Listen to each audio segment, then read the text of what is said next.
The Blackhawks win? Yes, they beat the Penguins 3-1 at the United Center. Goals from Nazar and 2 from Mikheyev. We'll wrap it up next on a CHGO Blackhawks postgame show.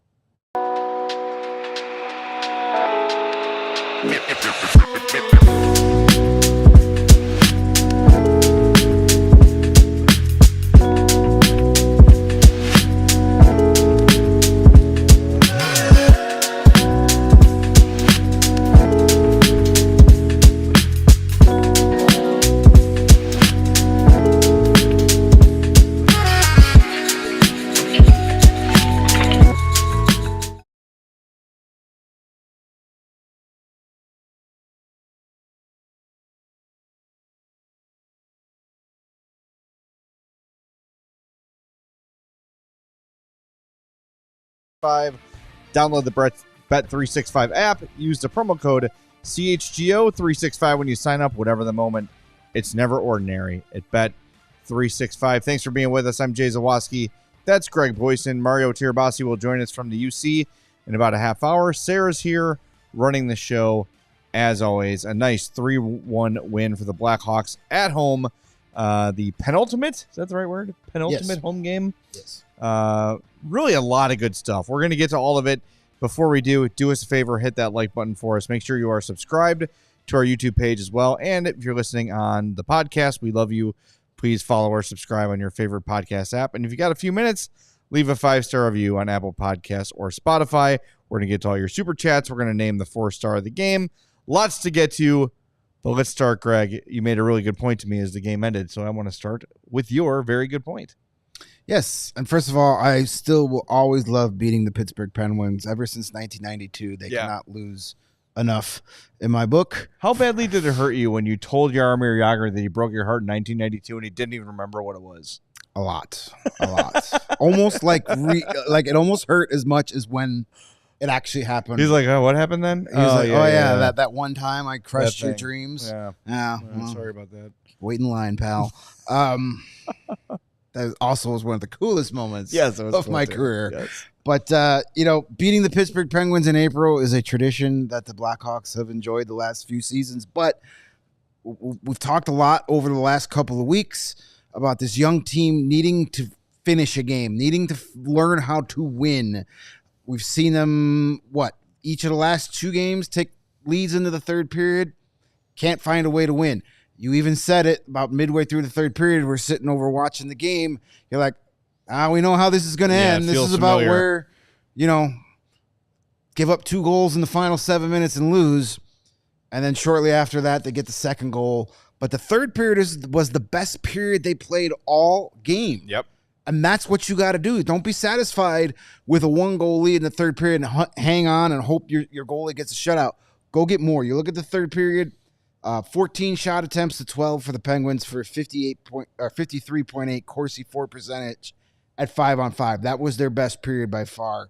They outshot them over at 5-on-5, 11-8, 6-5 advantage in scoring chances, 4-3 advantage in high danger scoring chances. That's how you finish games. You're not satisfied with a 1-goal lead. You go make it 2-0 because then that power play goal with 5 minutes in the game, it made you a little tense, but it wasn't the end of the world. Right. Now, had Mikheyev not scored that second goal and you hadn't continued the pressure and it's 1-1, then you go, here we go again. They're going to lose this game. But instead, you have a chance to get an empty net goal, and they get it done. Ilya Mikheyev, the 4th 20-goal scorer on this team, probably the final 20-goal scorer on this team, unless Tavo gets super red hot here over the last few games. But here we are, 5 games to go in the regular season. Now, back in October, if I would have told you that 5 games are left of the season and Ilya Mikheyev and Connor Bedard will have the same amount of goals, would that make you worry or make you happy? I would think that it meant that Ilya Mikheyev is having a great year. Or Connor Bedard got hurt again. One of those 2 things, yes. And I don't know if it's... Look, do we all want more goals from Bedard? Of course. But the fact that Mikheyev has blossomed into this, and especially since it took him really half the season to find it again, to get that pace and to become a regular contributor in terms of points on the board, That's a really good deal for Davidson. And they got a 2nd round pick to take that, and he'll be Yes. back next year. And I didn't bring that up to as a swipe at Connor Bedard. Sure. I mean, yeah, we would like more than 20 goals at this point a year from Bedard, but there's been plenty to like, and there's still lots of work to do. But Mikheyev, 20 goal scorer at the beginning of the year, we kind of were like, who can be 20 goals? And we were like, we squinted and said, maybe Mikheyev, if everything goes right. And in November, we thought there wouldn't be a snowball's chance in hell he'd get 20 goals because he was kind of focused on playing defense. He was getting chances, but not burying them. And it's like his hands have finally caught up to his feet. And they're working, and we saw by that goal today, 3 months ago, he probably skates himself too close before shooting it, but it was a great move. They said on the, I think it was Kaylee Chelio said on the replay, like, oh, Connor Timmins wasn't expecting the speed burst from Ilya Mikheyev. Well, how do you not? That's his thing. That's his thing. And what I really like, too, is when they had the 2-on-1 shorthanded in a second, he gets or maybe it was it was on the goal. It was second. No, it was the one where Foligno fell down. Right. That was right before the Nazar goal. So he's done this a bunch. I think he did it several times today where he's starting a 2-on-1 rush. He knows he's got some time and space, so he kind of nudges the puck ahead of him 10, 15 feet, and then really turns the jets on, so he's not worrying about carrying the puck, catches up with the puck in full stride. That's really a smart way to play. And we heard Troy Murray talking about it during the second intermission today about Oliver Moore and using your speed in the context of the game. You can't always be out there playing at 100% speed all the time. You have to know when to use it, know when to put 20% of it in its holster and use it. And Mikheyev has really mastered that ability to use his speed to kind of fool people. And somehow, maybe it's because the Hawks are not big on the national stage. Maybe it's because they don't get a lot of respect from their opponents. Ilya Mikheyev is not a household name by any means. I think that speed sneaks up on people, and now we're seeing the speed with the rest of the team catch up. Now it's instead of Joey Anderson and guys like that, it's Frank Nazar and Oliver Moore and a speedier Ryan Donato. I mean, look what adding a step and a half of speed has done for Ryan Donato. Yeah. It has made a massive difference in his game. And this has led to a narrative that I can't stand nowadays, is that now with all this extra speed in the lineup, people all of a sudden Connor Bedard is slow. And it's like, no, he's not. He's just slow. He's just not the fastest guy on the team. He could be faster and should get faster. And he will get faster, I'm sure. Yes. But yeah, like the whole, Connor Bedard is slow. Like, no, he's not. He's just not as fast as Oliver Moore, but 95% of the league could say that. Like, it will get there. But this has been fun, and I feel so good for this room that they finally took a lead in the third period and finished it off. It's so important for this team. And this is why these last few games and these last month of the season is so important for the rebuild.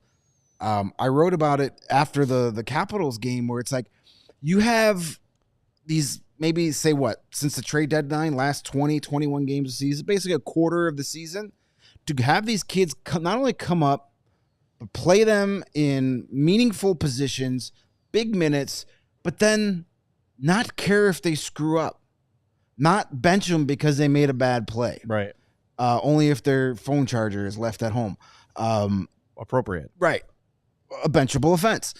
But it allows these kids to go out and make mistakes, see the mistakes on video, and then go out the next game and get in that same exact situation and then make the correct play. It's allowing them to learn how to win. So when this team is good and this team is knocking on the door for a playoff spot, hopefully a lot sooner rather than later, they can look back at this 20-game stretch and go, this is where it really began for us. Dude, I've been saying it for weeks. They've been playing their best hockey of the season. And I know it's hard to see that because the results and the standings have not been there, but they're in every game. You don't have those. I can't stop thinking about that effing Utah game where Seth Jones, which ultimately was his last game as a Hawk, says, we've been the same team since game one. He was right. They give up 93 shot attempts to the Utah Hockey Club. And since then, Maybe it's because Seth Jones is gone. I think it's more of a coincidence that they started going young, and that was a difference. Right. They have been competitively in most of the games they've played, and you're seeing their young players who are Nazar is first round, Moore is first round, Renzel is first round, Nolan Allen was a first round pick. Like Levshinov. It's a pedigree. It is a first round pedigree these guys are playing with. So even if they're really raw into their NHL careers, every game there are several moments per young player where you go, look at that. Imagine that in 2 or 3 years. Yeah. And we're already seeing it from Nazar. And you mentioned, I didn't see it yet today, but Scott Powers got Corey Pronman to admit he was wrong about Nazar. He wrote a great article about Nazar. I love that. And he called up his buddy, his colleague Corey Pronman, and Corey Pronman was like, "Yeah, I was wrong. Fine, I he's was their wrong." 12th best prospect. He was like, and he goes, "Trust me, I've heard it from Blackhawk fans all year long." And he's like, "Listen, I was wrong." So props to Corey Pronman. It was a very silly ranking, but everybody's allowed to be wrong and admit they're wrong. You can change opinions. It's legal. I get crap all the time online if I change my opinion on a player midway through the season. Well, you didn't like it at the beginning of the year. No. Yeah, I'm allowed to change how I feel about things. If things get better, I can say, "Hey, that's better." Yes. Guys, I like that now. I hated it when it sucked, but I like it now that it's good. That's crazy. What's weird about that? What's wrong with you? You flip-flopper. What's your problem? I mean, Ryan Donato is a great example. Did you love Ryan Donato last year? It's like, all right, nice player, bottom 6 piece. Oh, now he's got almost 30 goals? Suddenly, I like him a little more. Yeah, everybody likes things that are good. Well, look, I think, too, on the same beat, look at Levshinov. There was a faction of Hawks fans that were like, this guy is terrible. It is a blown pick. He is a bust. He sucks. Because a lot of people wanted Demidov instead, myself included. And he's come in, and aside from a handful of moments here or there where you're like, okay, let's not do that again. It's been overall very positive. All those moments, though, are all coachable moments. Yes. Those are all things that can be coached out of them. They aren't physical, shortcomings where you're like, well, he'll never be able to be better than that. No. Those are all, between the ear mistakes, and those can be corrected. All right, we're going to tell you about the 4th star nominees in this game before I forget to do it. The 3 stars of the game, let's do that first. Frank Nazar got his 9th goal of the season. Just very dangerous all day. He is, I think we said it last show, he has been their most consistent forward since getting called up. He's been awesome. Game in, game out, Frank Nazar has been great. The goals will come. The chances have been there for the last handful of games. He's been leading this team in chances. For him to finally bury one. Yeah, it's got to feel good. And he's just 72 goals away from breaking Wayne Gretzky's shorthanded goal record. I mean, that's the theme these days. Spencer Knight stopped 28 of 29 Penguin shots. Really good game for him. And again, Ilya Mikheyev with 2 goals, including the game winner, his 20th of the season on the empty netter. So your 4-star nominees are as follows. Alex Vlasic, who is up against somebody named Sidney Crosby. I don't know, never heard of him. Most of the game, +3, 20-28 of ice time. He had a hit. He had 2 takeaways, 4 giveaways. One of them was really bad, but you're up against Sidney Crosby for the majority of the night. Alex Vlasic fared very, very well. Speaking of that, he will join us on Wednesday, so don't miss that. Next nominee is Tyler Bertuzzi.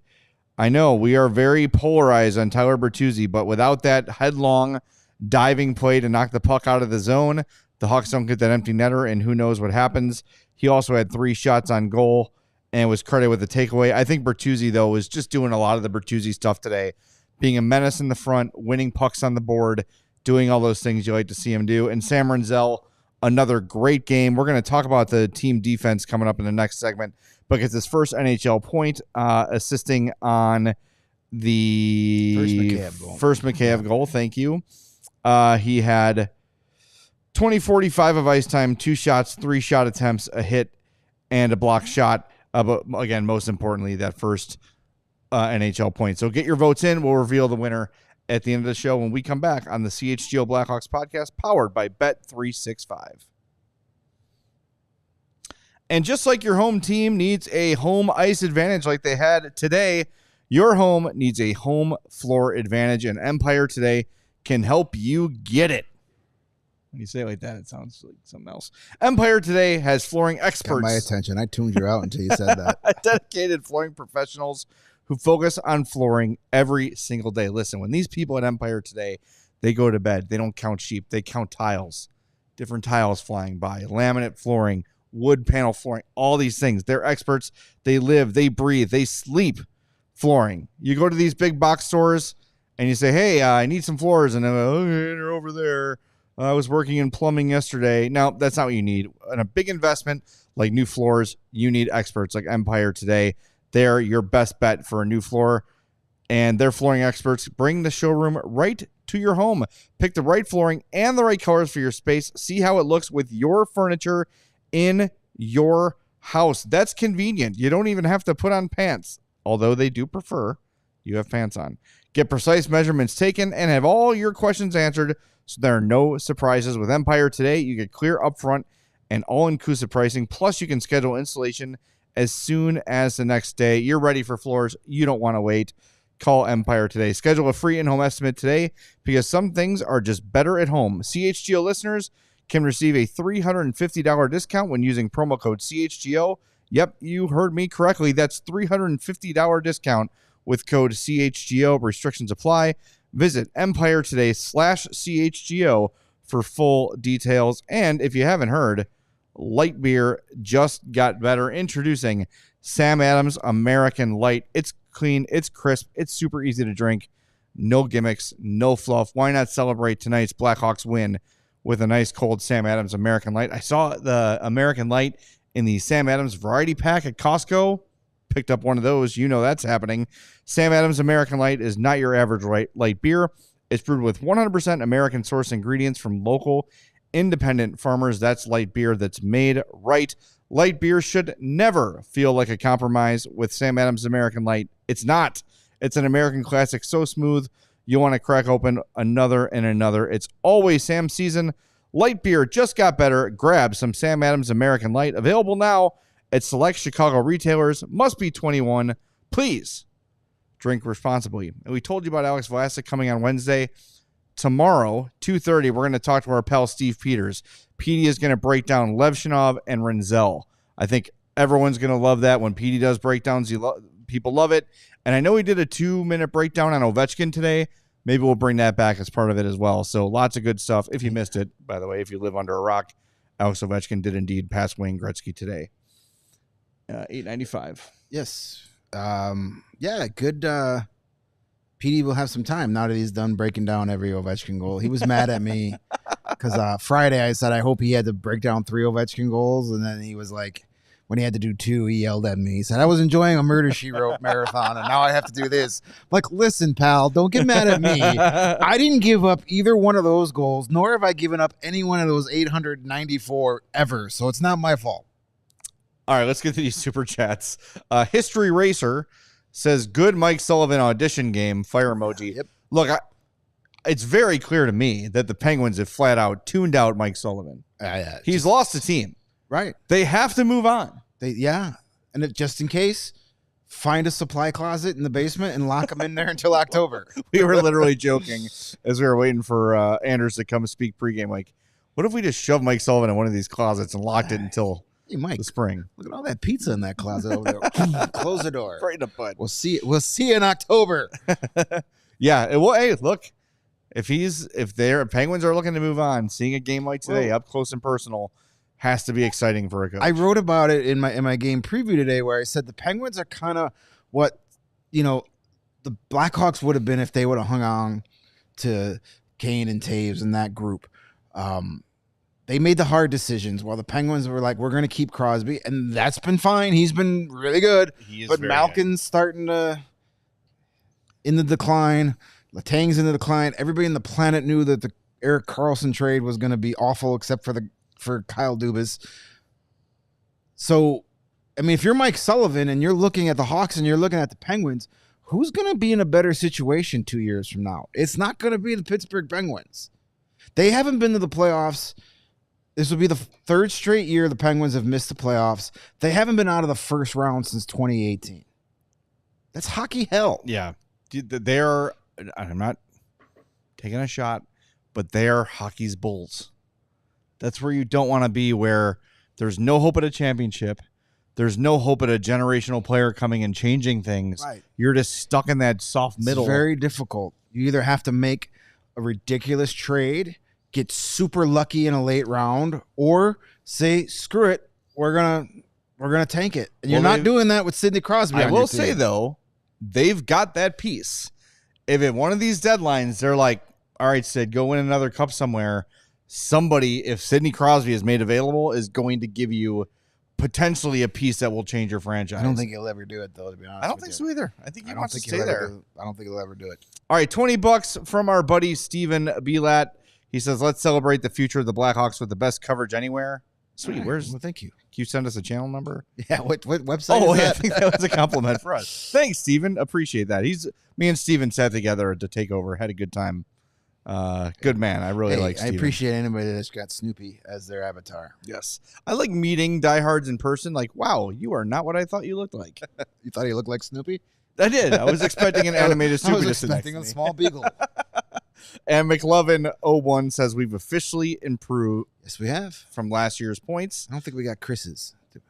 Oh, we didn't get Chris's. You're We right. get Crispy. Crispy. I can only assume last name Bacon says we should make yearly cap trades with the Canucks. Absolutely. That has gone well. I think Elias Pettersson's cap hit is just too much, and they should give us Elias Pettersson and a second-round pick to take on that entire contract. Sounds right to me. Yeah, I'm for it. And Windy City Hockey says Pittsburgh is in sports purgatory. They are. Yeah. It's not a good spot to be in. Kyle Dubas has got, and I get it. Bringing back Sidney Crosby, that is a iconic player, and he's still playing at a ridiculous. I mean, he had a hat trick yesterday. Yeah. Against the Dallas Stars. He's still playing at a high level. It's those other guys, your Malkins, who 15 goals this year. He's been in and out of the lineup with injury. His body's starting to fail him a little bit. Chris Letang, you never know when, all those years of hard hockey are finally going to catch up with him. He's not the player he was. It's one thing to keep Crosby, who's still one of the best players in the league, but those other guys are where it's hurting you. Trying to hang on to, 8 years ago, it's just not. It's going to kill you in the long run. Yeah, and I don't think Crosby hurts anything by being around. Not for $8.7 million. No, but I think it's more the Malkin and Letang that are hurting them more than Crosby, because Crosby is still a point per game guy. Yeah, he is, for a lot less money than you probably should be paying him. He is just. It always amazes me when players meet the hype. He came out with more hype than anyone ever in the hockey world. More than Bedard, I think more than McDavid. Sidney Crosby had been famous since he was like literal preteen, because he was so good at such a young age, and everyone knew when he got to his draft year that he was going to be the number one guy, and he has achieved everything. Yeah, and more. Everything and more, and he's like one of those guys who has reinvented himself along the way.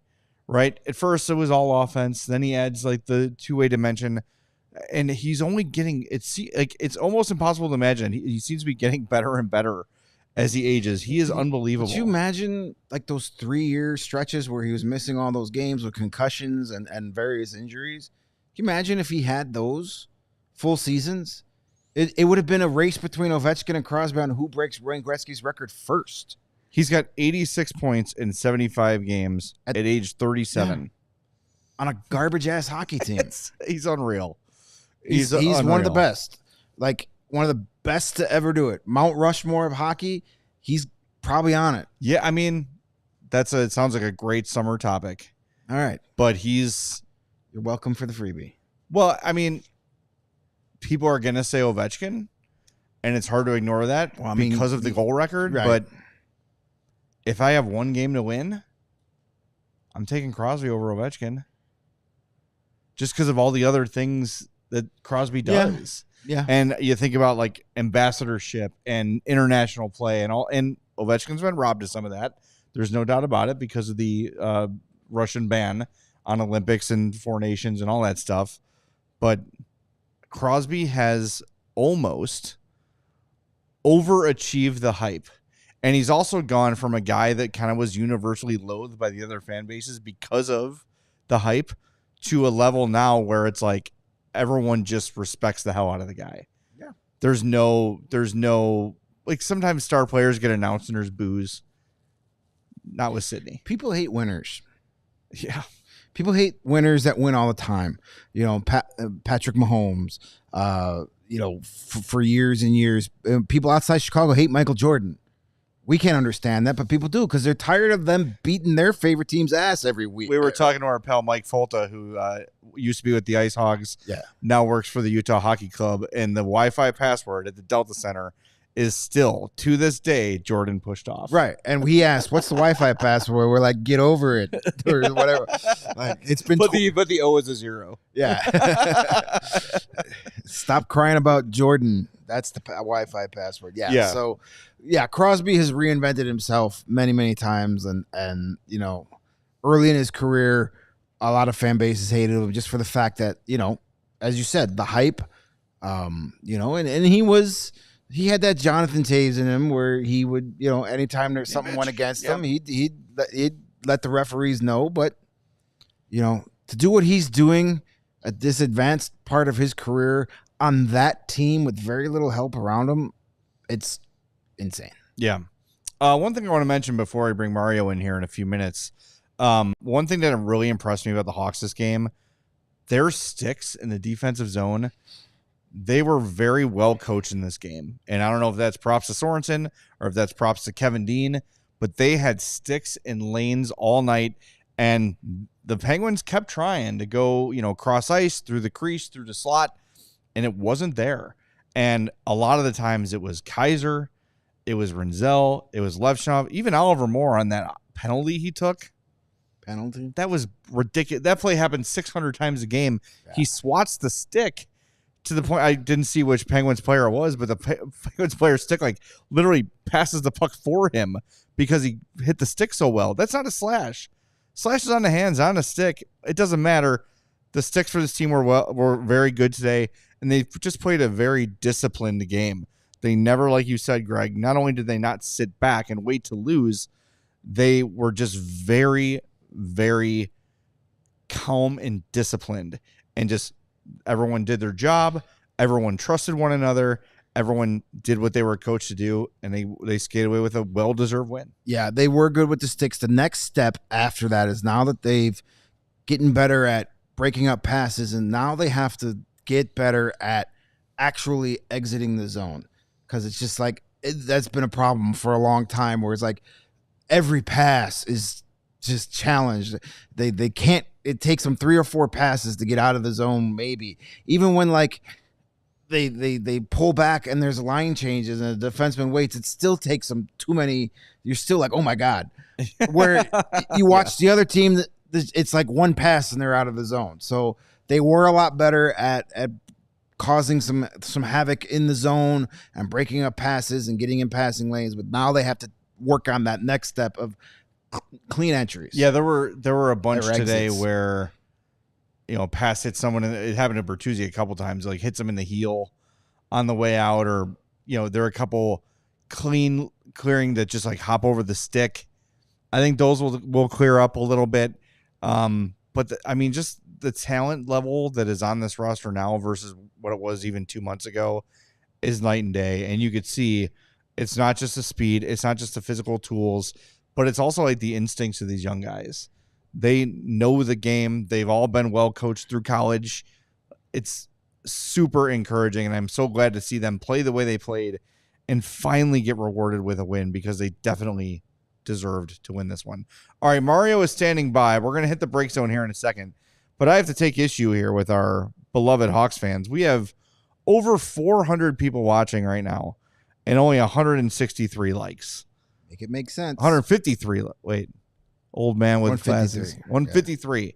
We have got to get more likes. If you're watching us on YouTube and there's a lot of you doing it, hover that mouse right over that thumbs up button, click it for us. And while you're there, you might as well slide over and hit that subscribe button if you haven't already as well. Let's try to get to at least 215 likes by the end of the show. We should be at least 175 by the time the break zone's over. So hit that like button right now, and we'll be back in 2 minutes with Mario Tirabassi from the United Center on the CHGO Blackhawks podcast, powered by Bet365. And we've been telling you for years now about our friends at Sunnyside Cannabis Dispensary, your home for judgment-free cannabis shopping. Whether you're new, whether you're a veteran, whether you're somewhere in the middle like me, they've got everything you need at Sunnyside Cannabis Dispensary. Because I've been there so many times, I kind of know what I'm doing now. I've got my go-to brands, my Good News, my Mindy's. Those are my two favorites. But sometimes you're looking for a very specific experience. And the other day I was feeling a little really stressed, really anxious, but I had to go cover a game. And I didn't really know. I've got things that I can take at home, but they've got THC in them, and I didn't want to have THC at work. Well, I wanted to, but I shouldn't do that. So I walked into Sunnyside. I said, look, I am having a moment right now. I need something that's going to take this edge off so I can get my job done. That's not going to alter me in any way, shape, or form.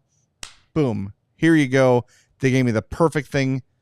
Worked within a half hour. I was back to my old self, and I couldn't have done it without the great people at Sunnyside. They're Illinois' favorite dispensary with their locations in Wrigleyville and River North and the burbs like Champaign, South Beloit, and more. Like I said, if you're new, Sunnyside has the expert guidance that can help you get squared away. If you're a veteran, they've got over 100 strains on the menu, so you will find exactly what you need. Visit sunnyside.shop for bright buys every day, including 50% off your first 3 online purchases. Hear that again. That is 50% off your first 3 online purchases with the promo code HICHGO at checkout. Exclusions apply. Sunnyside Cannabis Dispensary. Bright buys every day, only for 21 plus or Illinois medical card holders. And have you done Prize Picks yet? Yes. It is super fun. We can vouch for that. We do it all the time. Only one of them types of apps I actually win money on. Yes. All you do is you go to a game, you go to a league, you say more than or less than. So is Sidney Crosby going to have more than half a point or less than half a point today? If you picked less than, you're a winner. Frank Nazar, more than, less than, half a goal. More than, you're a winner. The more of these winners you stack, the more you win at Prize Picks. It's awesome. They've also got weekly promotions that can lead to big payouts like Taco Tuesday Greg? Tuesday? You got it. Prize Picks select discounts select players, projections up to 25% to provide even more value for your lineups. And on Prize Picks, you can mix and match players' projections from different sports, combine your favorite hoops players with your favorite baseball, hockey, and esports players, and so much more. Download the app today. Use the code CHGO to get $50 instantly after you play your first $5 lineup. Again, download the Prize Picks app today. Use the code CHGO to get $50 instantly after you play your first $5 lineup. Let's do it. Imagine only eating tacos on a Tuesday. No. I don't even want to imagine that. That's not a world I want to live in. No. All right, before we get Mario in here, we just got a $100 super chat from Natalie, who says, so happy to see where this team is headed and love the show. And I believe that is our first interaction with Natalie. That's a very good one. I believe so. Natalie, thank you so much. Is Natalie the one that... No, that's not the young lady that walked up to the press box last week. No. I took that name down. I will find it later. All right, but thank you, Natalie. But thank you so much. And don't lurk. Feel free to comment. You don't have to pay $100 for every comment. Yes. We wouldn't be mad at you if you did. I was going to say, you can if you want. Yeah, yes, feel free. I mean, if that's your thing, we will not say no to that, but you don't have to. Yes, thank you very much, Natalie. And any other super chats we got to get to that we missed? One more. SMV 25, $2, $2. Come on. Says play without the coach for the remainder. Hey, Sorensen did a fine job today. The team was very well coached. They were ready for this game and they performed well. So he is not the ultimate coach. I don't think he's actively hurting this team. He's a good man. He's going to go back to Rockford. Everyone's going to be happy, I think, including him. All right, let's go to the UC. Especially Mike Sullivan. And bring in our buddy Mario Tirabassi, who was there covering the postgame show. Mario, after 2 reads and several super chats, I'm tired of talking, so tell me something good. Blackhawks won, so that was good. They did? Yeah, they did. Nice. Did you kidnap good, Mike Sullivan? What's that? Did you kidnap Mike Sullivan? Did you lock him in that closet we designated for him? Blink twice if you locked him in that closet. Boom, boom. Shut up in there, Sullivan. No, it did not kidnap him. But I mean, hey, was good energy in the Blackhawks room. Sam Renzel was getting his picture taken for his first career point in the NHL. So it was good energy. This was a game that this team needed because they've been playing well in the last couple of games. So to get a reward in a game that for the first half was very sleepy, but you kind of wake up and get the win, like that's big for this group. Yeah, I mean, it's good to see it rewarded. You know, we've been talking, whether it be you and me or me and Greg after games, that this little stretch here has been good and impressive, and they've been in games, but they just have not been able to get over that hump. And it's got to, I just imagine the whole room is just a massive exhale tonight of, okay, holy cow, we did it. We finally get 2 points that we absolutely deserve. It's really good to see. And we've been talking about it the whole show, is just how impressive these young players have been. Yeah, I mean, you talk about the speed that these guys bring to the table, like Oliver Moore, Frank Nazar, Landon Slaggert. They've all injected that into this group. So it's not just, hey, these are young guys. Like they're bringing a different dynamic that this team didn't have in December, January, February. Like as the season has gone on and more of these guys have gotten into the lineup, you're seeing more of the style of play that Kyle Davidson has envisioned with these guys that he's drafted and brought in. Ilya Mikheyev, another guy whose speed is the top asset in his game, making a difference. And when you have that kind of speed, like talent is obviously desirable, but to play the game fast forces the opponent back on their heels, and that's how the Blackhawks want to play. That's part of the identity that I think that they want to establish, is that, even if they're not controlling the game, when the opportunity comes, like they're going to be able to strike quickly. So this is a game where a lot of those young guys had opportunities like that. Frank Nazar scores the shorthanded goal, the first non-Ilya Mikheyev shorthanded goal. Landon Slaggert had a really good opportunity. Like Sam Renzel, like the way that he's played since he's turned pro has been very impressive, and his skating ability and confidence has been through the roof. So it's been really, this was a game where you saw a lot of those guys all put it together in one game. So it was a lot of fun to watch. Yeah, 100%. We've got that picture of Sam Renzel, who got his first point. There it is, that courtesy of the Blackhawks on our social media. But first of many for him. We've talked about it a lot. He is just so poised. There is no panic in his game at all. And there were a couple moments here or there where the puck got away from him, or he turned it over, but just right back to where he needs to get. No panic, no freak out. Calmly, regains position, regains the puck, and the puck's off the other way. Someone in the chat early in the show said that Renzel is going to be the team's best defenseman. I don't think that that's completely out of the realm of possibility. I really don't.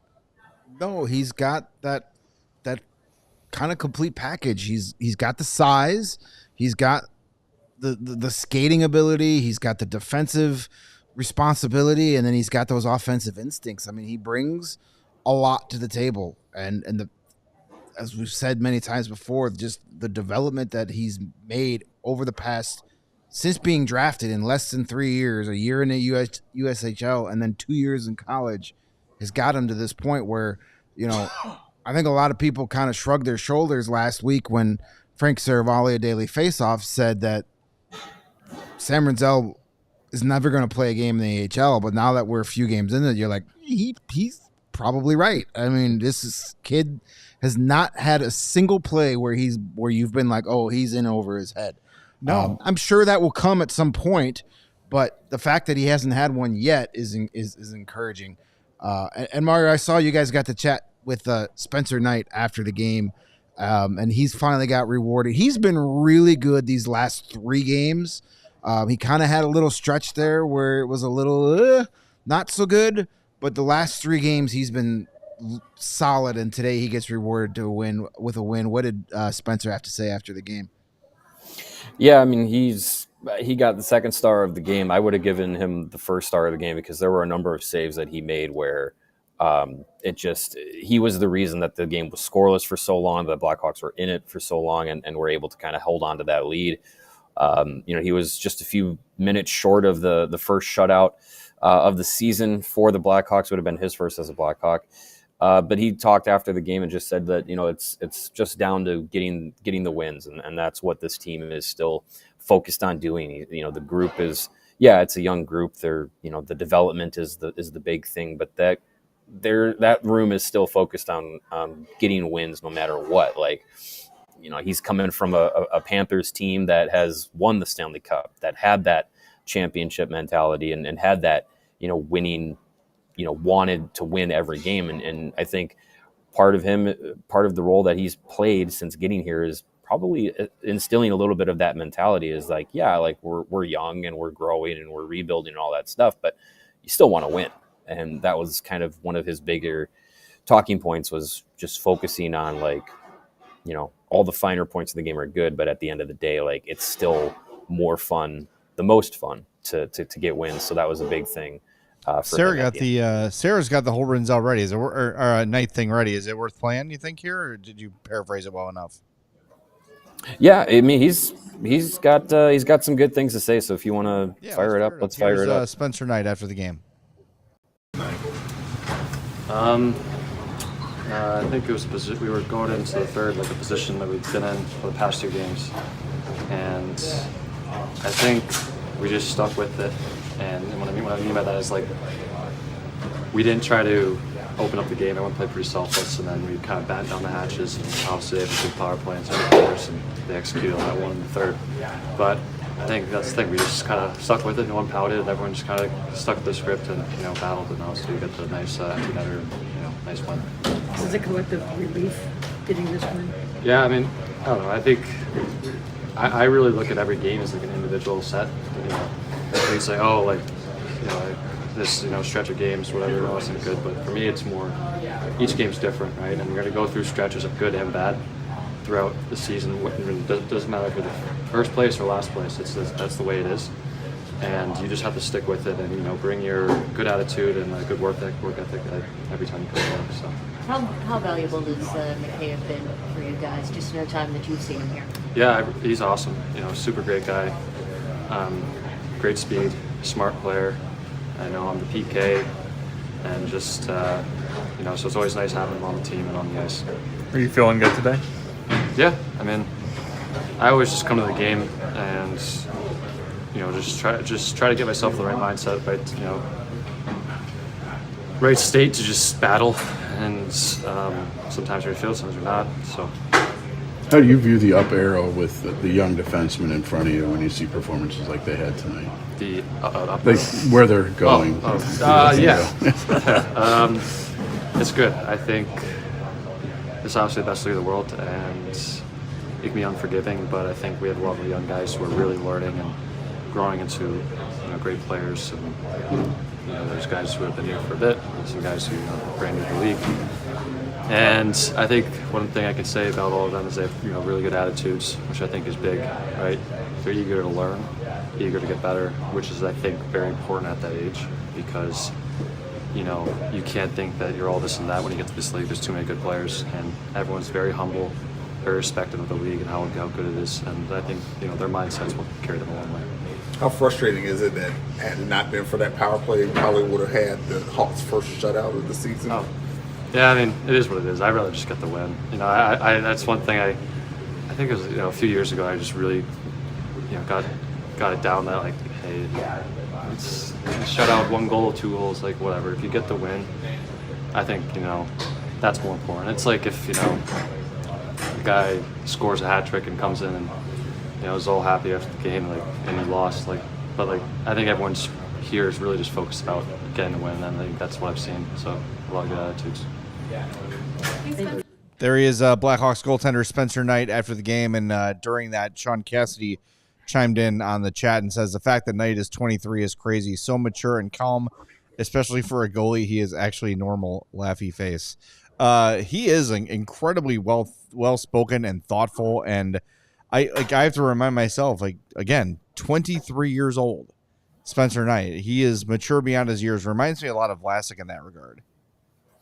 Yeah, I mean, it's also a guy that was a first-round pick as a goalie and was playing professionally pretty quickly once he got drafted. So, I mean, it's kind of a fast track. You know, sometimes we see, like, think about Corey Crawford. He wasn't a full-time NHL goalie till he was 25, 26 years old. So with Knight, you know, he's had NHL time at 21, 22 years old. Now he's, you know, got an opportunity to be a starter here in Chicago at 23. Like, it's a faster track for goalies, especially for someone like him. And, you know, he's had ups and downs as well in his career.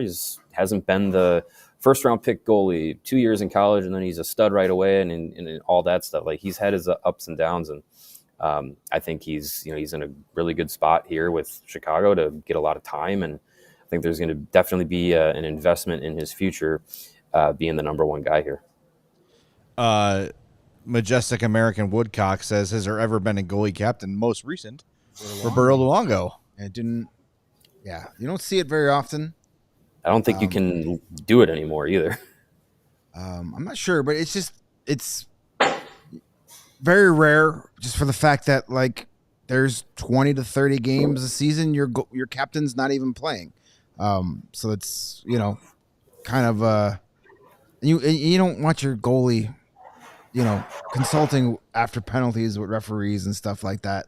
They're and yeah, I don't know if they can anymore either. But it was Luongo. Was it the year they went to the Cup final and lost to Boston? Was he the captain then? I don't know if it was that year. It feels like it was kind of. Or was it after? I felt like it was after the Canucks heyday, if you want to call it that. Those 3 years, they were really good. I think it was. I don't know. I think it was after that, but regardless, it only lasted for a year. Yeah, it wasn't. It wasn't a good idea. No. Remember when I cut in front of him at the draft? That was awesome. You also talked to Anders, not you, everybody. Post game, what did he have to say? What were his thoughts on this one?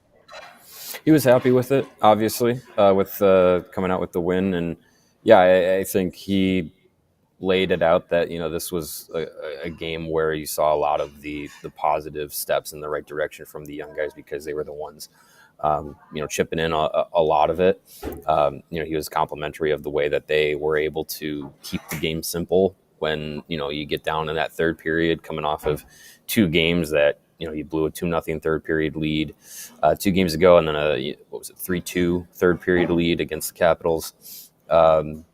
So, you know, they were able to play simple, not get too down, get ahead of themselves or anything like that. And, you know, they were able to keep the Penguins at bay when they were pushing. He noted that guys like Chris Letang and Erik Karlsson for the Penguins, like, they want to be able to be offensive as defensemen, and they don't like to chase pucks back in their own zone. And he complimented the team on being able to do that towards the end of the game, and, you know, force the Penguins out of their comfort zone, and really all game being able to do that. And this was a game where the Blackhawks were able to kind of control a lot more of the game than we've seen in recent weeks. So being able to do that and kind of neutralize some of those more effective players was pretty impressive.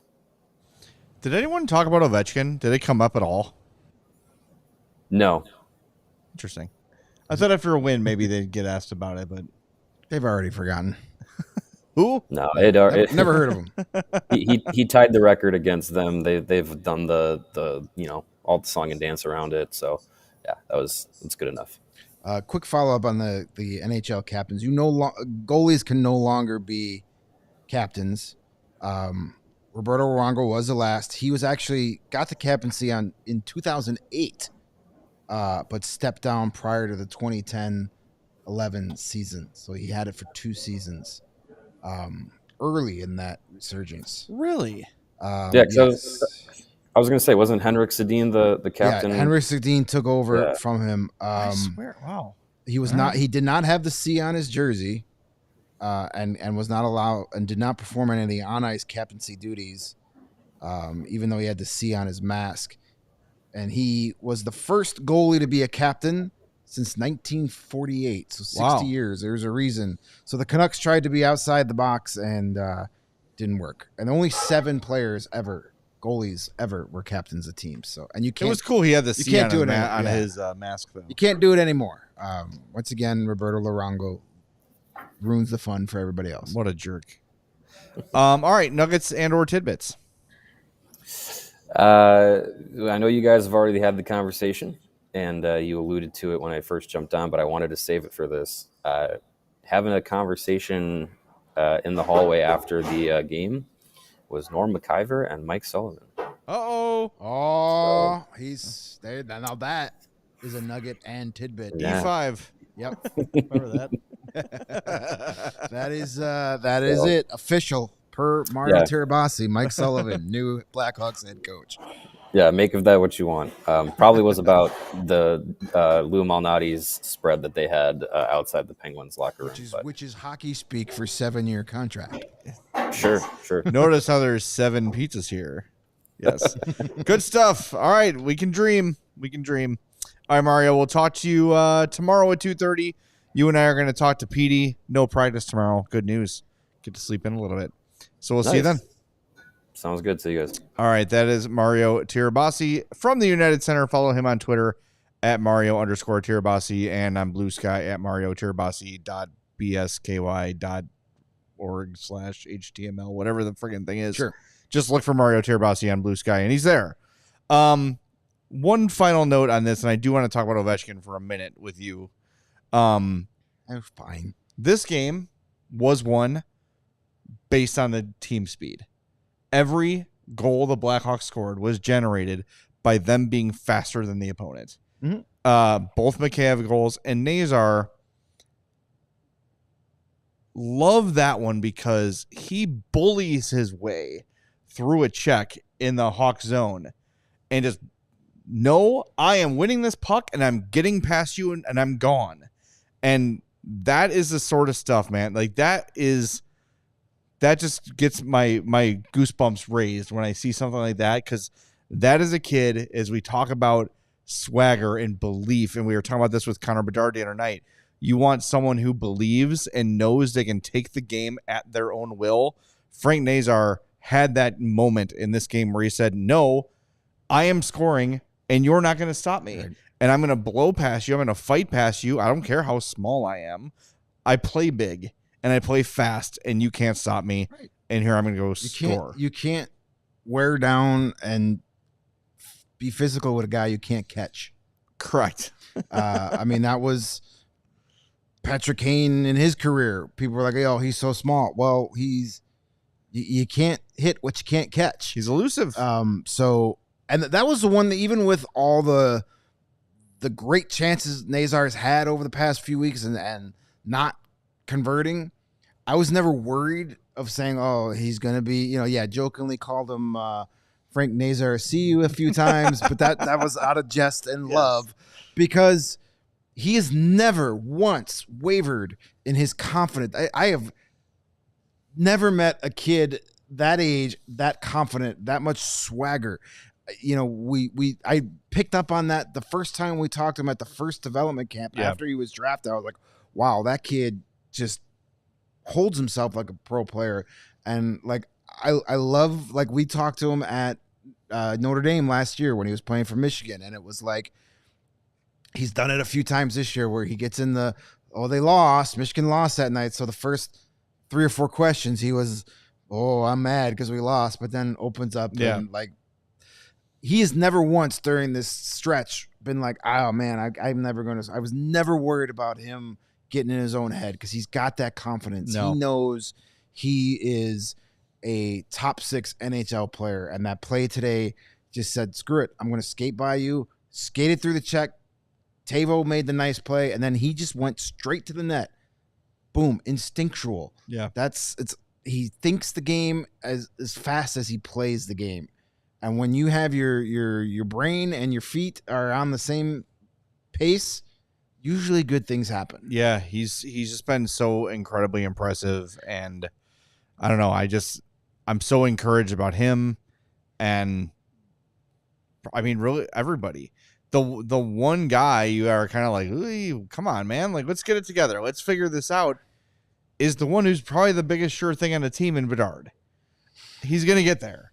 But I feel like if you're trying to go like frustration moments, there's probably more with Bedard, and I think part of that is because of the expectation. You want him to do something every night. Right. But like it's really good that the most frustrating youngster, correctly or incorrectly this year for most people, has been Connor Bedard. And I think as you inject these young players into the team, it is energizing for the vets. They feel the excitement. They feel the difference. How much better has Nick Foligno looked since this team got younger, right? Because he's able to go get some space, and there's so much more happening for everybody. I think Bertuzzi has turned it around since this team has gotten younger. It is everyone. It's raising up everybody's game, because instead of passing it to a guy who fumbles it, they're passing it to a guy who's now taking it into the offensive zone with speed. And whether anything comes of it, not every time yet. But man, like the optimism is there, and I think you could even see us being in the room. It's a different feeling now than it was a month ago or 2 months ago. Absolutely. And it's much different when you have a room full of guys who are kind of at the end of their careers, guys like Taylor Hall and Alec Martinez and Pat Maroon, literally at the end of his career. Yeah. But you have these guys who are just kind of like, oh, all right, I used to be very, very good, and I'm kind of frustrated that I can't do what I used to do, to now having guys that haven't even scratched the surface of how good they can be. And one more quick point about Bedard and his frustration. He's got to feel at least better, because now he's starting to get some guys that think the way he thinks on the ice and plays at his pace and his speed and are from his generation, so to speak, and have come from the same camps and teams that he's come up with. It's all going to start blending together and working better when you have a guy like Connor Bedard playing with Nazar and Moore, and then you even look what's coming up with Nick Lardis, maybe a Michael Misa, maybe you've got Boisvert and Vanacker coming as well, and all this stuff. That's all going to start blending in well, because Bedard's going to play better with those guys than he ever would have with Taylor Hall or Nick Foligno or Teuvo Teravainen, just because of that, that generation gap. It is a thing, even though it's not like generation gap between us and Connor Bedard or us and Sarah, right? But it is a thing. It really is, and I think that will start sorting itself out, and it's going to help Bedard, as well as getting stronger and getting smarter and more reps. Still so early in all of this, but you're seeing things to be very excited about. Well, we've got a few minutes left. I want to give you a chance to talk about Ovechkin a little bit, because you weren't here the other night. Just wanted to give you the floor a little bit to share your thoughts, because Mario and I had the chance the other day. I mean, what Alex Ovechkin has done this season is just a thumbnail of his career. I mean, we've literally been blessed to be able to watch the greatest goal scorer in NHL history. You and me twice. Yeah. The fact, take that, dudes. Yeah. The fact that he beat Gretzky's record by 1 goal in the exact same amount of games, that is unreal. Blows my mind. So nobody out there could say, well, when Emmett Smith broke Walter Payton's rushing record, those of us in Chicago, never happened, my friend. We're like, well, he played 62 more seasons than Walter Payton. Of course he did. You can't say that about Gretzky or about Ovechkin. Same game. Same exact amount of games. He scored 1 more goal. I will give Alex Ovechkin so much credit for refusing to go out on the empty net against the Blackhawks. Yeah. He didn't want it to go that way. He wanted to score, and you knew he was going to score a power play goal from the left circle. It was poetic. That's how he did it. Shot, And great celebration. Everything was so cool. I've been a huge Alex Ovechkin fan since the day he came in the league. When he scored that goal early in his career from his back, I was like, man, this kid is different. Even though it's against the Coyotes, it still counts. Right. I mean, but that was back when the Coyotes were goodish. Yeah. You know, they played in a real arena. You know, they were okay then. But and another fun fact pointed out by Mike Kelly of the NHL Network is the Capitals won the draft lottery to get the right to draft Ovechkin first overall, April 6, 2004. Ovechkin breaks the all-time goal record April 6, 2025. So with that and the same games with Gretzky, I love sports stats like Symmetry. that. Baseball is kind of the best for those things. I love Yes. baseball stats, but I just love stuff like that. It's so cool how these things work out.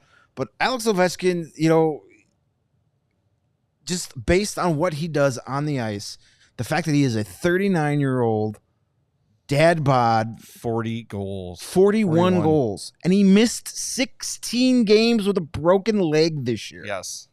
16 games, and he comes back, and he's still one of the best players in the game.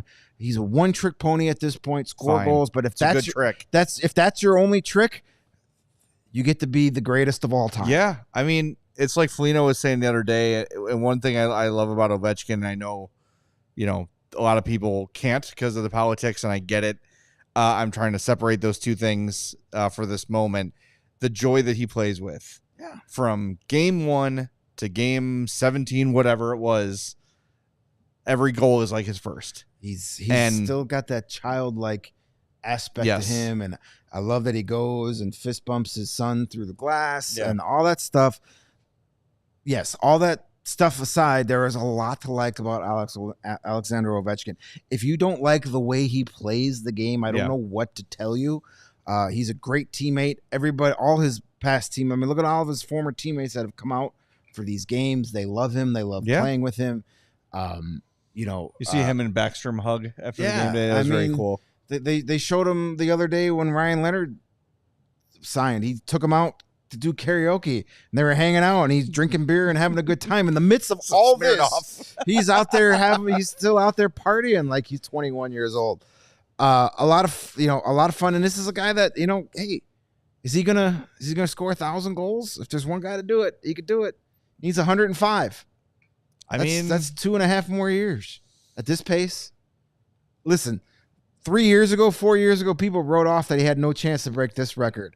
I'm not putting anything past him. No. Such a cool moment that we were able to be there for when he did 800. Yeah. Now he's going to be the first to score 900, the only player to have 900. You know, I know people are already starting to be like, oh, who's going to break this record? There's some candidates out there. Yeah. But who knows? It seems like every 30 years this gets broken. It took Gordie Howe about 30 years to break Richard's record. It took Gretzky 30 years to break Howe's, and then 30 years from that. Did you see Gretzky was wearing the Gordie Howe pin today? Yeah, as I said with Gretzky, like he's just a red Hawaiian shirt away from being the human version of Glenn Quagmire. Greatest hockey player ever, but man, he's got the look going, that's for sure. But yeah, it was cool for Gretzky to be there. You know, he's been very gracious and classy during this whole thing. Some guys might, you know, maybe inside he's mad about it, but he's certainly not letting anybody else do it. He's still got so many records that will never get broken. Yes. No one's touching his assist record. No one's touching his point record. No. There's so many records that he has that no one's ever coming close to. These types of things only happen once every few decades in all of sports. Yeah. They're super cool. And the fact that we were able to see that. Of course, today, though, he scores the goal 2 minutes after I jumped in the shower. I knew I should have got up earlier and showered early, but, you know. Well, he thanks you for showering. I knew I was going to miss it. Oh, thanks. You do every day. You're a good-smelling man. Not every day, but every day I have to go out in public. That's appreciated. All right, we're going to wrap things up. We will be back tomorrow at 2:30. Mario and I are going to talk to Petey, who's going to do some breakdown of Renzel and Levshinov, so that'll be fun. And remember, Wednesday we've got Alex Vlasic joining the show as well. So a big week here at CHGO. And by the way, I believe that Wednesday show is our last in-season non-game day show. Makes sense. Yeah. Yeah. So, yep, we will talk to you tomorrow at 2:30 right here on the CHGO Blackhawks podcast, powered by Bet365. We all silly like the mayor.